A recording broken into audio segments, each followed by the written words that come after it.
Good morning students. मैं शिव कुमार आपका online शिक्षण अधिगम में स्वागत करता हूं। आपका विषय है व्यवसाय अध्ययन। व्यवसाय अध्ययन में हमने पिछले वीडियो में ध्वनि प्रदूषण के बारे में पढ़ा था।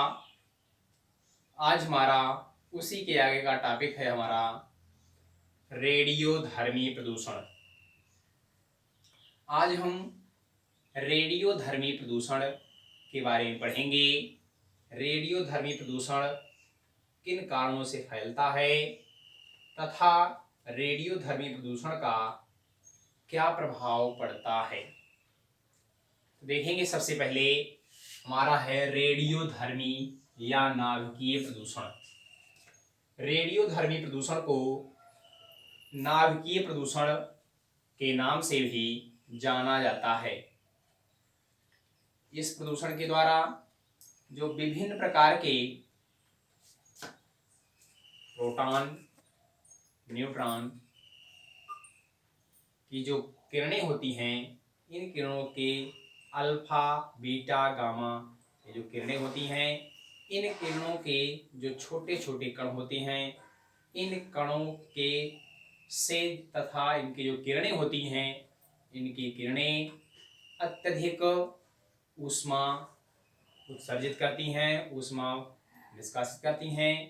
इन ऊष्माओं के द्वारा मनुष्य का जीवन अत्यंत दुष्कर हो जाता है। इससे व्यक्तियों का मानव जीवन अत्यधिक कठिन हो जाता है। इससे मनुष्य की जो लाल रक्त कणिकाएं हैं ये बनना बंद हो जाती हैं। कैंसर आदि की जो समस्याएं हैं इससे उत्पन्न होती हैं रेडियोधर्मी प्रदूषण से। रेडियोधर्मी प्रदूषण के जो विद्युत का उत्पादन किया जा रहा है, इन किरणों से रेडियोधर्मी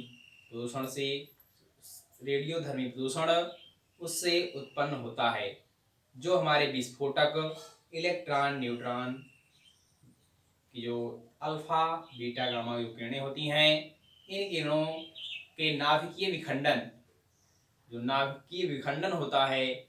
उन विखंडनों से जो उसके छोटे छोटे कण होते हैं, उन कणों का वायु में, जल में तथा मृदा में, पृथ्वी पर इसके मिलने से उनकी जो उत्पादन क्षमता होती है वह उत्पादन क्षमता भी कम हो जाती है। जीवों की संख्या मृत होने में अत्यधिक वृद्धि हो जाती है। जो पेड़ पौधे होते हैं वे अपना पूर्ण रूप से जो उनकी उत्पादन क्षमता होती है, उनकी उत्पादन क्षमता में भी कमी आ जाती है। देखेंगे रेडियोधर्मी, उसके आगे रेडियोधर्मी प्रदूषण के कारण। रेडियोधर्मी प्रदूषण के निम्नलिखित कारण हैं। पहला है आपका विकिरण किरणें। विकिरण किरणें जो विस्फोटकों के द्वारा, उत्पादन केंद्रों के द्वारा जो उसकी किरणें होती हैं, alpha, beta, gamma, neutron, proton का जब विस्फोटक किया जाता है, उसकी जो किरणें निकलती हैं, उन किरणों के द्वारा रेडियोधर्मी प्रदूषण अत्यधिक फैलता है। दूसरा देखेंगे आगे, दूसरा है आपका अनियंत्रित ऊष्मा। अनियंत्रित ऊष्मा जब विस्फोटक किए जाते हैं, न्यूट्रॉन, प्रोटॉन,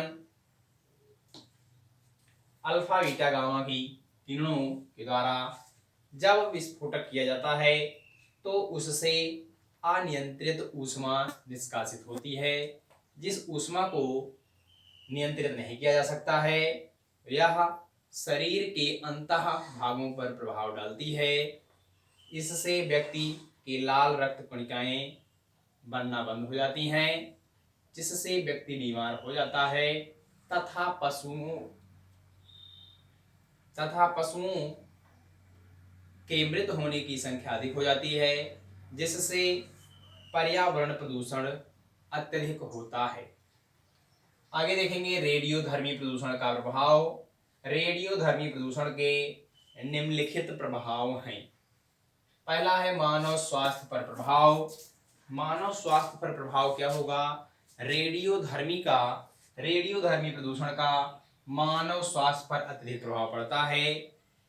इस प्रदूषण के फैलने से मनुष्य के अंदर लाल रक्त कणिकाएं बनना बंद हो जाती हैं या लाल रक्त कणिकाओं में कमी हो जाती है, कैंसर हो जाता है, अन्य आंतरिक बीमारियां व्यक्तियों को घेर लेती हैं, जिससे